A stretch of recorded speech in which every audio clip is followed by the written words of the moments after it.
I, teen female, grew up without a father for a long time. It was just my mom and me. Last year, my mom got married to my stepdad, Brad. Brad has 2 kids, Tessa, female 26, and Jake, male 18. My dad passed away shortly after I was born, leaving my mom in mountains of debt. The one thing she refused to sell was her wedding dress. She always talked about how it was her dream for me to get married wearing her dress, or at least her veil. It's a gorgeous, simple white dress with a long lace veil. My dad had the dress handmade and designed for my mom before their wedding. When my mom remarried, she still refused to sell the dress and got a new dress for her wedding to Brad. She always talks about that dress being mine. Tessa got engaged last week and was so excited to show off her ring and talk about her wedding plans. Tessa knows how much the dress means to me, so while talking about her wedding with my mom and Brad, she threw out the idea of wearing the dress my mom saved for me at her wedding because it'll save us so much money. My mom said she wasn't comfortable with that since she was saving the dress for me, but Brad said my mom should agree since she now has 2 wedding dresses and I can wear the other one. Tessa also pointed out that the dress would need many alterations to fit me since I'm much shorter than my mom and I'm not as thin as my mom. However, Tessa also said it would be years before I'd need it, so it wouldn't be an issue. My mom was on the fence about it, but Brad was all for it and pulled the dress out of storage and handed it to Tessa. I freaked out and grabbed the dress out of her hands. I told her she wasn't allowed to wear my mom's dress and that she could get her own mom's dress or buy her own, but she wasn't allowed to wear the dress my mom was saving for me. I locked myself and the dress in my room. All day, Mom has been texting me and coming to the door asking me to come out and talk to her and Brad. Brad has been calling me spoiled and selfish, saying that I'm acting like a huge brat. I just can't let some stranger wear the only thing of my dad I have left. I feel bad. Tessa is really upset. She's been crying and texting me, asking me to apologize and give her the dress back. I can't tell if I'm in the wrong. Brad and Tessa think I'm being an idiot, but my stepbrother and friends agree that I should stand my ground. Am I the idiot?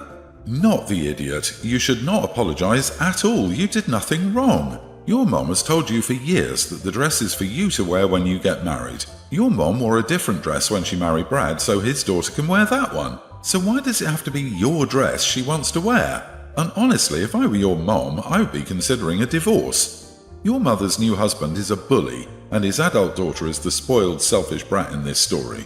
To Tessa, it's just a pretty dress that she wants, and as far as Brad is concerned, Tessa should have what she wants, regardless of what his wife, the owner of the dress, prefers. Your stepbrother has seen this happen many times in the past, hence his supporting you. The fact that Brad is steamrolling your mom into something she really doesn't want to do is a very bad sign.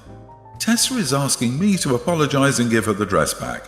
What? There's no giving it back, it was never hers. Brad took it over your mom's objections and you reclaimed it before anyone could get the idea that it was okay. Brad owes you and your mom big time apologies, and Tessa can go pound sand. Sneak the dress out to someone you can trust to hold on to it for you. Your mum needs to take the lead here and tell them no. My brother is going through a divorce right now. He's been living with my mom, dad and me, and my parents helped him come up with the money to get a lawyer, so I know it's been a rough time for him. When he met with the lawyer for the first time, he discovered that you couldn't get alimony in a divorce if there was infidelity. As in, the law forbids and there's no exception. So it doesn't matter if you stayed home with your kid for over 20 years like my brother or never worked. My sister-in-law is an architect and she makes bank. My brother thought he would get alimony, but he was dumb enough to cheat on her. He also found out that he couldn't claim any part of the house because she owned it outright before they married. Both of these he wasn't expecting, and he was upset when he got back from his first visit with the lawyer. When he told me the law would deny him alimony, I laughed, and my parents chewed me out over it. It was probably a bad reaction, but he was so confident he would be able to get a big payment and half or all of the house. Instead, he will get some money from their savings, but nowhere near what he thought, and most of it will get eaten up by legal fees. He's been knocked down several pegs and completely screwed himself over. Am I the idiot because I laughed? Was it like kicking him when he was down? He has no work history or money of his own to fall back on. I know it's been rough for him, and he's also struggling with what to tell my niece. It was almost an involuntary reaction because I couldn't believe it. My niece doesn't have a medical condition. She graduated college in June and she's just turned 23 years old. My brother stayed home since she was born and she just moved out this summer. Not the idiot. He had a life where his wife provided the home and the income, and he decided to destroy it by cheating on his wife and expected to walk away with her hard-earned money. His pouting over the reality of dealing with the consequences of his stupidity is laughable. But what's he been doing with his free time since years ago when your niece started being a functional adult? He cheated on his wife and then was looking forward to forcing her to pay him alimony every month, and wanted half of the house she bought before the marriage. He realizes his side piece will leave once she learns he has no money. LOL. Your brother is a no-good gold-digging scummy cheater. No offense. I'm actually amazed that your parents are enabling your brother by providing money for lawyer fees instead of chewing him out for being lazy and for his infidelity. Do they really want their cheating son, who destroyed their granddaughter's family, to rob and further hurt their ex-daughter-in-law? I'm guessing they're afraid he'll move in with them, so they tried to get him a good lawyer, hoping he'd get enough money to set himself up on his own.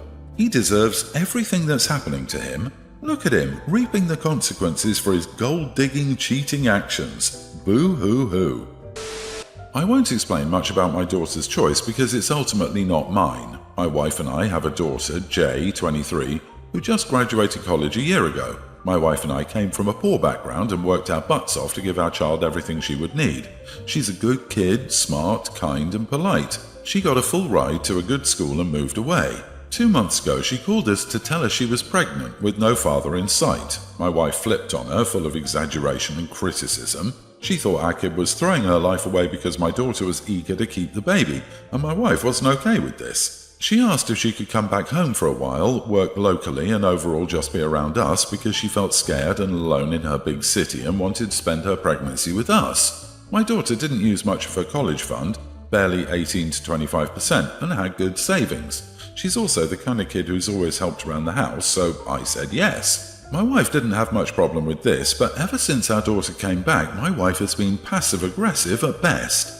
Awful comments about how she messed up her life, how naive she is for thinking she can keep going with a kid, how the beginning of a career is the most important thing, and she just ruined it.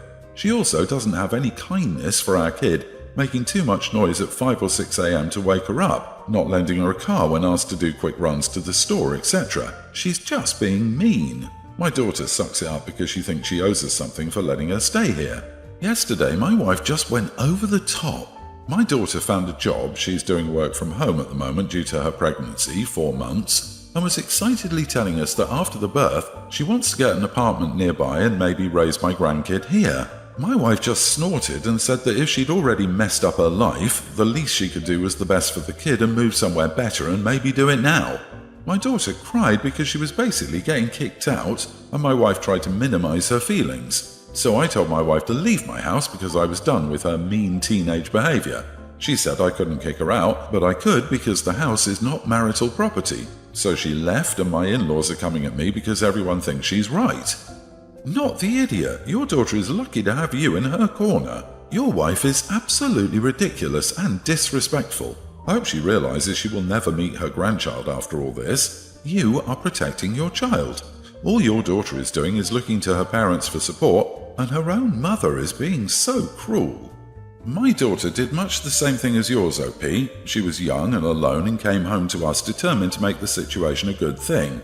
Her son was born 7 months later. She's since moved out, married, had another child and gotten her master's. She works in her chosen field and makes a pretty penny, and my grandchildren have been raised beautifully. The point is that she hasn't messed up her life. She's taking a different path than the one your wife wanted, that's all. I don't really understand why the mom is so angry. Her daughter is 23, out of college with savings and leftover college funds, and has a job. She only doesn't have a partner, but why does she even need that? Plenty of single moms are raising kids with even less than this 23-year-old. Honestly, so weird.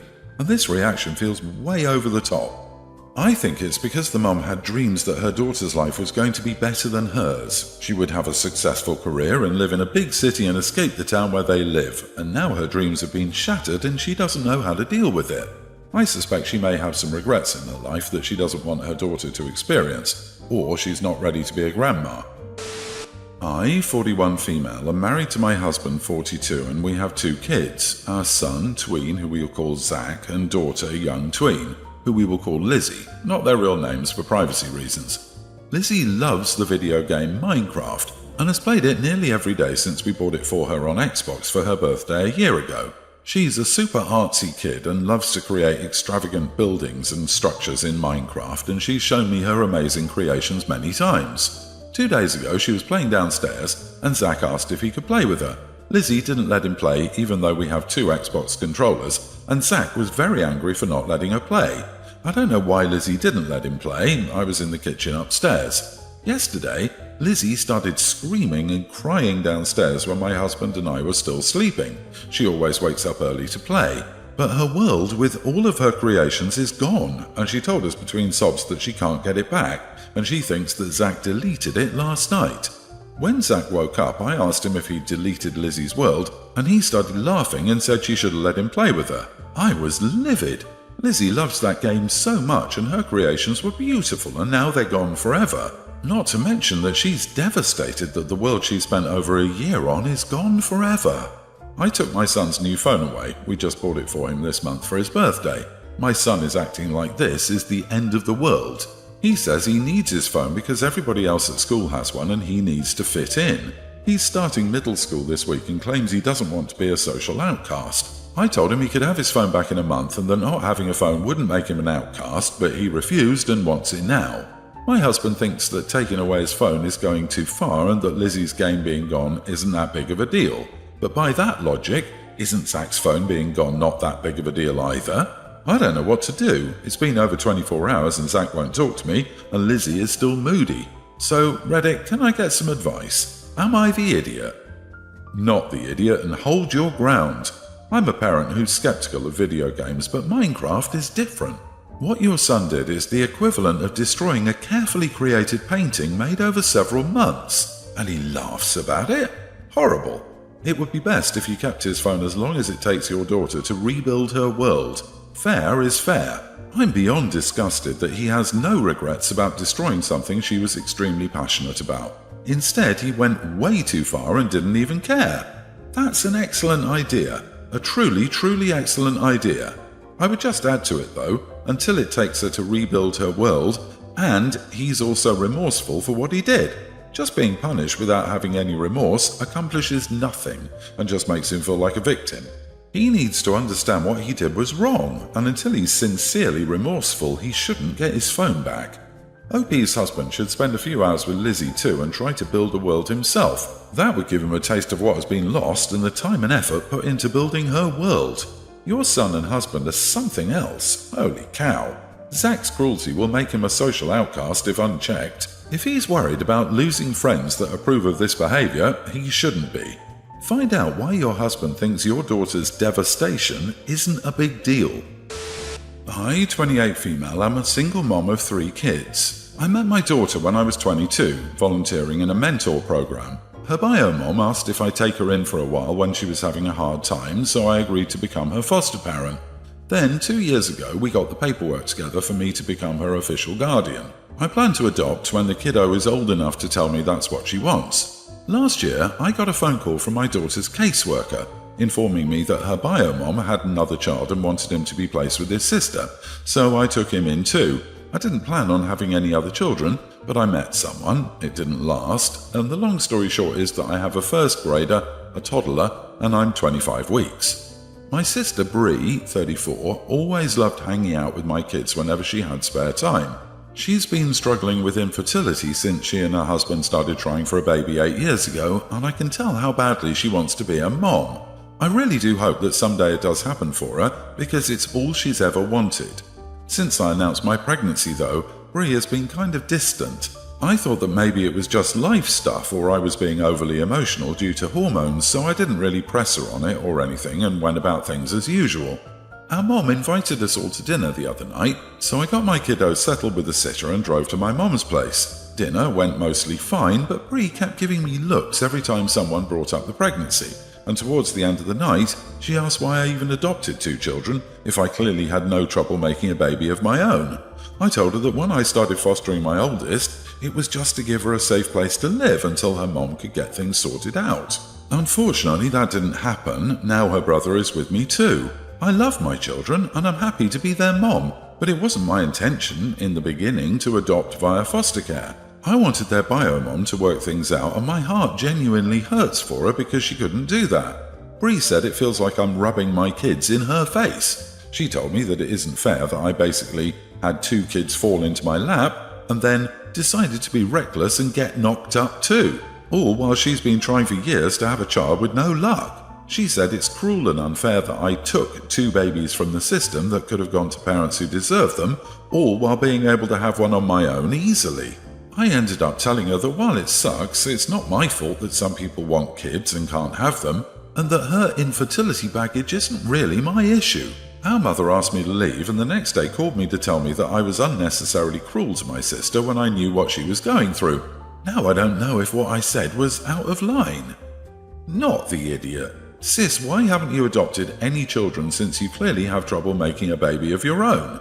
That would be unnecessarily harsh, but I have zero sympathies for people who act like the universe owes them a biological child. As an adoptee, I kinda wish this had been said. While children in the system aren't exactly an infinite thing, there are so many who need homes, especially sibling replacements.